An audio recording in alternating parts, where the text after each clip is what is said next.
রানী সরকার, আমার গ্রাম শিমুলিয়া। আমার মেয়ে নিয়ে ঘটনা। আমার মেয়ে গার্লস স্কুলে পড়ে, ওখানে স্কুল থেকে মেয়েটাকে নিয়ে গেছে।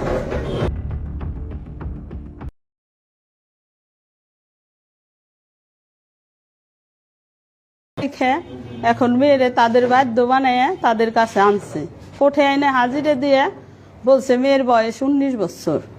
আমার মেয়ের বয়স 14 যায় 15 পড়ছে। আমার মেয়ে গার্লস স্কুলে পড়ে, সব প্রমাণ আছে।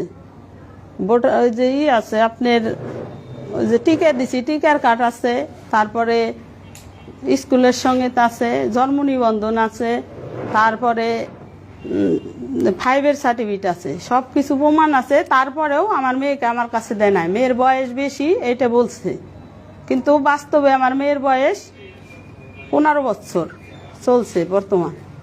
কয় তারিখ আপনি মেয়ের অপহরণ করে নিয়ে গেছে? ওটা তো আমার মনে নাই তারিখ কয়টা।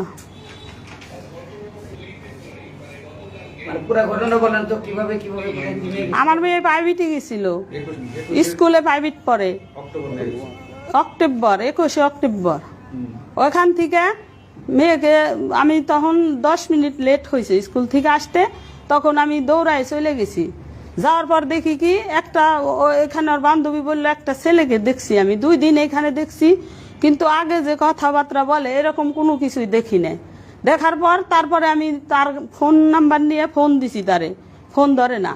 তারপরে ছেলের বাবারে ফোন দিছি যে আমার মেয়েকে দাও তোমরা, আমরা হিন্দু মানুষ, আমি অসহায় মানুষ, আমার স্বামী বাড়ি থাকে না, আমার মেয়েটাকে দাও। কিন্তু ওনারা কোনোভাবে আমার মেয়েকে দেয় নাই। আমার মেয়ে 2টাই মেয়ে, আমার কোনো ছেলে নাই। ওনারা তারপরেও দেয় না। মেয়েকে নিজ জিম্মায় দিয়ে দিছে, ছেলের বাড়িতে নিয়ে গেছে।